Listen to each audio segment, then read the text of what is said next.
الذین آمنوا، اور وہ لوگ جو ایمان لائے، یقاتلون فی سبیل اللہ، وہ جہاد کرتے ہیں، لڑتے ہیں اللہ کی راہ میں، والذین کفروا، اور وہ جو منکر ہوئے، یقاتلون، وہ لڑتے ہیں فی سبیل الطاغوت، فساد کرنے والوں کی راہ میں، شیطان کی راہ میں وہ لڑتے ہیں۔ یہ بار بار جو فی سبیل اللہ کی قید لگائی جا رہی ہے نا، برابر اوپر بھی آیا ہے کہ ما لکم لا تقاتلون فی سبیل اللہ، یہاں پھر آ گیا ہے کہ الذین آمنوا یقاتلون فی سبیل اللہ۔ یہ بار بار سبیل اللہ کی جو قید لگائی جا رہی ہے، اس کا مطلب یہ ہے کہ مومن انسان اس کو لڑنے کے لیے اللہ کی راہ میں ہونا چاہیے، کہ اس کی نیت درست ہو، اللہ کی راہ میں لڑے ایک، اور دوسری بات یہ پتا چلی کہ مومن بھی ہو، ایمان بھی ہو، اور اللہ کی راہ میں بھی لڑنے والا ہو۔ یہ دو صورتیں جب جمع ہو جائیں گی پھر وہ غالب رہے گا، پھر اللہ کی طرف سے اس کی مدد بھی کی جائے گی۔ اور اگر اس کی نیت میں ہوئی گڑبڑ ایک، یا پھر اس کی نیت میں گڑبڑ نہ ہو تو ایمان نہیں ہوا اس کا، انسان کا لیاذ باللہ، تو پھر دونوں صورتوں میں اللہ کی مدد ایسے نہیں آ جایا کرتی۔ اس لیے ضروری ہے کہ مومن بھی ہو، اور اس کے ساتھ ساتھ ضروری یہ بھی ہے کہ اللہ کی راہ میں لڑنے والا۔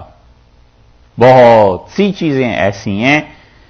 جن چیزوں پر لڑائی کی جاتی ہے، اور وہ لڑائی حقیقت میں اللہ کی راہ میں نہیں ہوتی۔ قبیلے کے تعصبات، قوموں کے تعصبات، اسی طرح اپنی اپنی باتوں میں، جھگڑوں میں، سیاسی جھگڑے، اور بہت مرتبہ حکمرانوں کا کبر، حکمرانوں کا بڑائی، ان کے دماغ میں یہ سما جانا کہ ہم بہت کچھ ہیں، جھونک دیتے ہیں پورے ملک اور قوم کو جنگ میں، اور پھر ان کے ہاتھ کچھ نہیں آتا۔ اسی لیے رسول اللہ صلی اللہ علیہ وسلم جہاں تک ہو سکتا تھا بچتے تھے ان چیزوں سے کہ بلا وجہ کافروں سے ٹکر لی جائے، حتیٰ کہ آپ نے یہاں تک ارشاد فرمایا کہ دیکھو تمنا نہ کرو اللہ کے راستے میں جہاد کرنے کی، اور اگر وقت آ جائے پھر ایسا، پھر پیچھے نہ ہٹنا، جان بوجھ کے ایسے کاموں میں مت پڑو۔ امن کی فضا قائم ہو جائے گی جب دین بھی پھیلے گا، اسلام بھی، لوگوں کو قریب آنے کا موقع ملے گا، اور لوگ دیکھیں گے کہ مسلمان ایسے ہوتے ہیں تو پھر خود بخود اسلام کی طرف وہ آئیں گے۔ تو اصولی بات یہاں فرما دی کہ جو کافر ہیں وہ شیطان کی راہ میں لڑتے ہیں، ان کی راہ میں لڑتے ہیں، جو طاغوت ہیں یعنی فساد کرنے والے لوگ ہیں ان کی راہ میں لڑتے ہیں۔ فَقَاتِلُوا أَوْلِيَاءَ الشَّيْطَانِ، سو لڑو تم، مارو ان شیطان کے دوستوں کو، شیطان کے حمایتیوں کو، تم قتل کرو، تم ان کے ساتھ جنگ کرو۔ اِنَّ کَیْدَ الشَّیْطَانِ کَانَ ضَعِیفًا، اور بلا شبہ شیطان کا مکر، شیطان کا فریب بہت کمزور ہے۔ شیطان میں اتنی طاقت نہیں ہے کہ وہ تمہارے مقابلے میں ٹھہر سکے۔ دو چیزیں ہونی چاہیے، ایک ایمان، اور ایک واقعی اللہ کی راہ میں لڑائی ہو، سیاسی مقاصد، یہ چیزیں اس کے پس پشتکار فرمانا ہوں،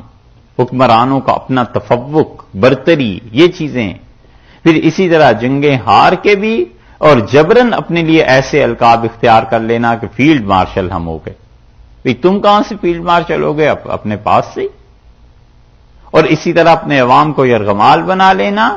اور فوج سے کوئی رتبہ حاصل کر لینا کہ ہم کرنل ہو گئے اور ہم جنرل ہو گئے، یہ چیزیں ہو گئیں۔ تم کدھر سے ہو گئے ہو؟ بس ٹھیک ہے، آرمی نے خطاب دے دیا، آنریری کرنل تھا تو آنریری تو آہستہ آہستہ نکل گیا نا، پھر کرنل ہی کرنل رہ گیا۔ اور اگر دشمن نہ ہو تو خود اپنے ہی ملک کو فتح کر لو، اپنی عوام کو فتح کر لو، نہ لڑیں دشمنوں سے، تو اپنے ملکوں کو فتح کر لو۔ یہ کئی ایک اسلامی ممالک میں ہو رہا ہے، اور جدھر نگاہ آپ دوڑائیں فوج کا عمل دخل ہے مسلمانوں میں، کہ فوج جو ہے وہ غالب رہے، اور فوج ایسے کام کرے گی۔ اور جب تک مسلمان امن کی حالت قائم نہیں کریں گے، اسلام کی بات اس دنیا میں نہیں چلتی، کسی اور دنیا میں چلے تو چلے۔ بڑی مشکل چیز ہے، اور اللہ نے جن سے لڑنے کا حقیقتاً حکم دیا ہے ان سے کوئی نہیں لڑتا۔ لڑتے ہیں اپنی مظلومہ چیزوں پہ، وہ جو اپنے ذہن میں ہے نا، بس ان سے لڑتے ہیں۔ اور سیاسی مقاصد کئی ایک جگہ پہ آپ دیکھیں گے اس کے پیچھے سیاست ہے، 10 سال بعد، 20 سال بعد، 50 سال بعد وہ مسئلہ حل ہو جاتا ہے، پھر اس وقت اسلام کہاں چلا جاتا ہے بھی؟ تو اللہ نے فرمایا شیطان اس کا مکر کوئی چیز نہیں ہے تمہارے سامنے، ضعیف ہے، سست ہے، کمزور ہے، بس تم میں 2 چیزیں ہونی چاہیے، ایک ایمان اور ایک دوسری چیز یہ ہونی چاہیے کہ تمہاری نیت درست ہو، ایمان والے بھی ہو اور اللہ کی راہ میں لڑنے کی نیت ہو، یہ 2 چیزیں۔ اور جہاد اور یہ چیزیں ایسے تھوڑا ہی ہے کہ ایک گروہ اٹھا اور شروع کر دیا، اس لیے یہ حکم حکمرانوں کے متعلق ہیں قرآن کے۔ ایک گروپ اٹھا، اس نے جہاد کے نام پہ اپنی تنظیم قائم کر لی، لڑنے لگ گئے، یہ کوئی حکومتی سطح کا نظام نہیں ہے، یہ تو قبائلی جیسے جنگیں ہوتی ہیں ویسے ہی نظام ہو جائے گا، وگرنہ حکومت کی سطح پہ حکومت باقاعدہ ڈکلیئر کرتی ہے کہ ہم یہ جہاد کر رہے ہیں، کافروں کے خلاف لڑ رہے ہیں، اب لڑو۔ اصولی بات ہمیشہ یہ خیال میں رہے کہ جو ایک دوسرے کے ملکوں میں سفیر بھیجتے ہیں، آخر یہ کیا چیز ہوتی ہے؟ جب سفیر بھیجتے ہیں تو امن کی حالت کے لیے ہوتا ہے کہ آپ ہماری طرف سے امن میں ہیں، ہم آپ کی طرف سے امن میں ہیں۔ اسی لیے اب تک جہاں بھی جنگیں لڑی جاتی ہیں، جب جنگ کے حالات آتے ہیں تو سب سے پہلے اپنے سفیر کو واپس بلا لیتے ہیں، اور یہ امانت ہوتی ہے کہ یہ پیغام ہوتا ہے کہ اب تم ہوشیار رہنا، اب ہم نے امان کی حالت ختم کر دی ہے، الرٹ رہنا، اب کسی وقت بھی کچھ ہو سکتا ہے۔ یہ دنیا میں اس وقت بھی رائج تھا، اب بھی رائج ہے، اور اب کئی ایک ممالک میں ایسے ہے کہ سفیر بھی رہے اور اندر ہی اندر گڑبڑ بھی کرتے رہو، لوگوں کو پتہ بھی نہ چلے کچھ، اور وہ طبقہ فوج کا جو تنخواہ اس بات کی لیتے ہیں کہ ہم لڑیں گے، وہ نہ لڑیں، اور لڑیں وہ جن کو نہ پینشن دینی پڑے، نہ حکومت کے ذمے کوئی کام آئے، بس جب چاہا سرحد سے ادھر دھکیل دیا اور آ گئے اگر واپس زندہ تو کوئی رسپانسبلٹی نہیں حکومت کی،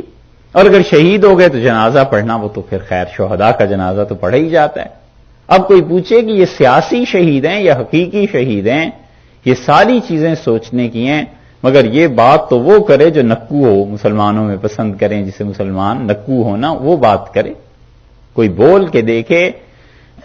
مسلمان اتنے جذباتی ہوئے ہوئے ہیں، اتنے جذباتی کہ کوئی حقیقت کی بات سمجھنے کو تیار نہیں یہ قوم۔ تو جس قوم کی پرورش اور جس قوم کی تربیت نعروں پہ ہوئی ہو نا، اس قوم کا حال پھر ایسے ہی ہوتا ہے۔ نعروں کی غذا جنہیں ملتی ہے وہ کوئی سنجیدہ کام تھوڑا ہی کر سکتے ہیں۔ اسی طرح ریاستیں ٹکڑے ٹکڑے ہو جاتی ہیں۔ 1530، 1540، 50 اس میں یہ شروع ہوئے تھے سکھ، اور اب تک دیکھ لو کتنے سو برس ہو گئے، یعنی 450 برس کے قریب ہو گئے، اور 450 سال میں سکھ مسلسل اس کام کے لیے کر رہے ہیں، کوششیں کر رہے ہیں کہ کہیں زمین پہ ایک خطہ مل جائے اور اس خطے کی بنیاد پر مذہب قائم ہو جائے، اب تک نہیں ہو سکا۔ اگر گرو نانک زندہ رہتے اور تو اسلام کے لیے آ جاتے، اور ان کے ہاں سکھوں کے ہاں ابتدائی طور پر توحید تھی اللہ کی، ان کے جو گرو بعد میں آئے ہیں ان میں بھی توحید تھی، لیکن جہانگیر کے زمانے میں جو انہوں نے خسرو کا ساتھ دیا نا سکھوں نے، خسرو تو جہانگیر کے بیٹے تھے نا، اور انہوں نے کر دی باپ کے خلاف بغاوت، کیا وہی جو ان کے باپ نے کیا تھا۔ جہانگیر نے بھی اکبر کے خلاف بغاوت کی تھی۔ پٹڑی سے اتر رہا ہوں، جہانگیر نے بغاوت کی، اکبر نے بیٹے کو جیل میں ڈال دیا، تو بادشاہ تھا اکبر ملنے گیا جہانگیر سے، اس نے پوچھا کہ بیٹے سزا تو تمہیں بھگتنی ہے مگر کوئی کام ہو، تو کہنے لگا جیل میں وقت نہیں گزرتا، کچھ بچوں کو بھیج دیں تو انہیں پڑھاتا رہوں۔ تو اکبر نے تھپڑ مارا اور اس نے کہا ملک پہ حکمرانی نہیں ہو سکی تو اب بچوں پہ کرو گے؟ انہوں نے کہا مغلوں کے خون سے حکمرانی نہیں نکلتی۔ تو یہی بات ہوئی، پھر خسرو نے جہانگیر کے خلاف بغاوت کر دی، اور اس بغاوت میں سکھوں کا ہاتھ بھی تھا۔ سکھ چاہتے تھے کہ خسرو جو ہے شہزادہ قابو میں رہے اور کہیں نہ کہیں ایسی جگہ مل جائے گی جہاں سکھ اطمینان سے اپنی رسومات سب چیزیں ادا کر سکیں گے۔ 450 سال ہو گئے خالصتان کا نعرہ، اور ہندوستان کے جتنے دشمن تھے جو بھی ہوں، انہوں نے خالصتان کی تحریک کی بھی بھرپور مدد کر دی کہ بھئی کسی طرح تم ظلم کرتے رہو، اپنے ملک میں ہنگامے کرتے رہو، یہ سب کچھ اب تک قائم نہیں ہو سکا۔ وجہ اس کی بنیادی طور پر یہ ہے کہ یہ سکھ جو تھے یہ تو مسلح تنظیم تھی،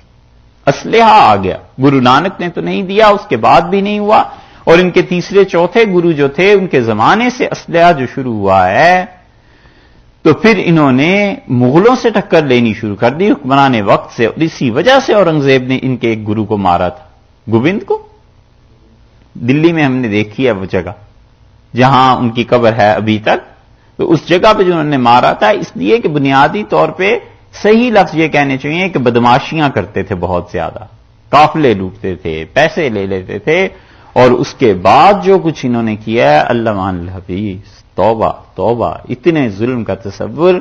ہمیں نہیں معلوم کہ کہیں ہوا ہو، یا تو ان عیسائیوں نے کیا ہے پروٹیسٹنٹ جو تھے ان کے ساتھ، یا پھر عیسائی یہودی کرتے رہے ہوں گے۔ تیسری قوم اگر کہیں لکھی جائے گی دنیا کی تاریخ میں تو یہ سکھ ہوں گے۔ اپنے مخالفین کو پکڑتے تھے، باقاعدہ پنجرے بنائے ہوئے تھے، بڑے بڑے 6-6 7-7 فٹ کا بڑا پنجرا، اور اس پنجرے کو ایسے باندھ دیتے تھے اور نیچے آگ جلا دیتے تھے اس کی،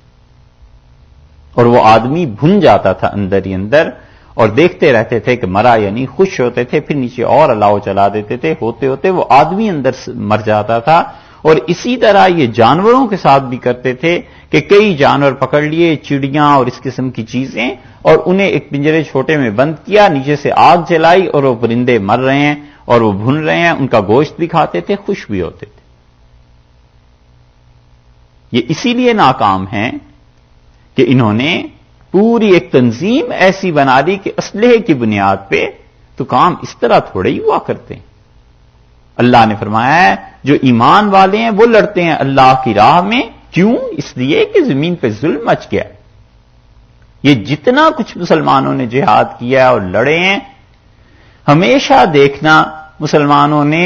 دنیا میں عدل قائم کرنے کے لیے لڑائیاں کی ہیں۔ مسلمانوں نے کہا کہ جو اقوام دنیا میں عدل نہیں کر رہی اور جہاں پر لوگ پس رہے ہیں، ہم اس ظلم کو ختم کریں، بس اتنی بات۔ سارے جہاد کا مقصد یہی تھا۔ حضور اقدس صلی اللہ علیہ وسلم کے انتقال کے بعد یہ جتنے علاقے فتح ہوئے ہیں، ایران فتح ہوا ہے، عراق ہے، مصر ہے، شام ہے، یہ سارے کے سارے حتیٰ کہ ہندوستان تک یہ لوگ جو پہنچے ہیں، بنیاد یہی تھی کہ جتنے کافر حکمران ہیں اپنی رعایا پہ ظلم کرتے ہیں، اور انہیں ان کے مظالم سے نجات دلائی جائے اور اللہ کے بندوں کو اللہ کے ساتھ متصل کر دیا جائے، جوڑ دیا جائے۔ اسی لیے حضرت سعد رضی اللہ عنہ کو جب وہ ایران پہ حملے کے لیے گئے تھے تو رستم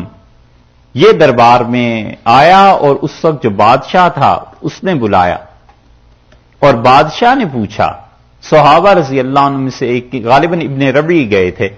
تو اس نے کہا کہ تم لوگ کیوں آئے ہو؟ اپنے ملک میں اطمینان سے کیوں نہیں رہتے؟ تو انہوں نے بڑا اچھا جواب دیا، انہوں نے کہا لے کہے اس لیے آئے ہیں کہ اللہ کے بندوں کو بندوں کی غلامی سے نکال کے اللہ کی غلامی میں داخل کریں، بس ہم اس لیے آئے۔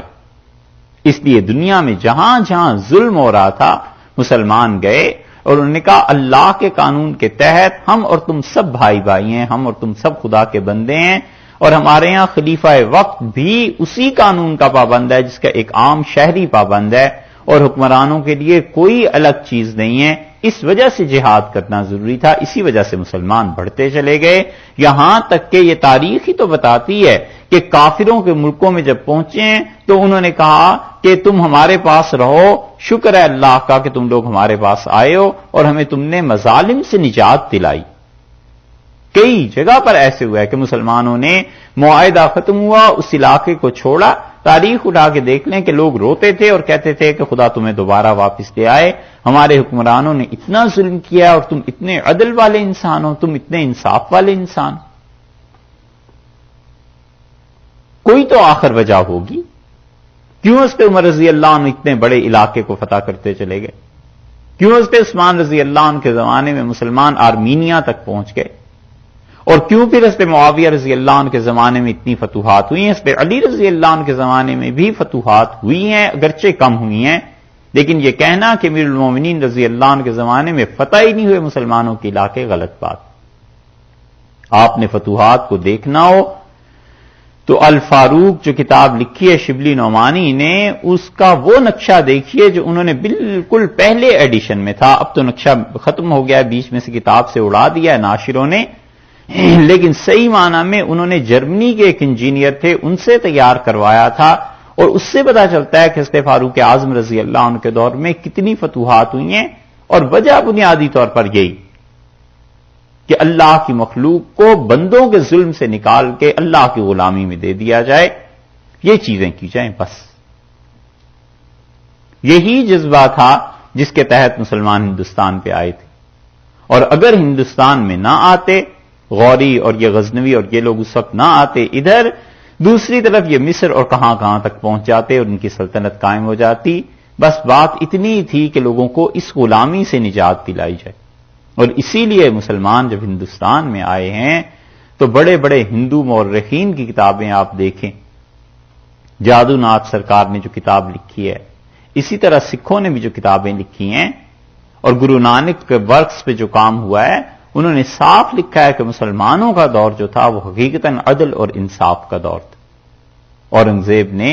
اپنا پورا توپخانہ ہندوؤں کے حوالے کیا ہوا تھا، سکھوں کے حوالے کیا ہوا تھا۔ اتنا بڑا آدمی، ٹرسٹ کیا اس نے ان اقوام پہ کہ ٹھیک ہے یہ لوگ ان کا مذہب اپنی جگہ پہ، لیکن جو جس چیز میں ماہر ہے اس سے ہم نے فائدہ اٹھانا ہے۔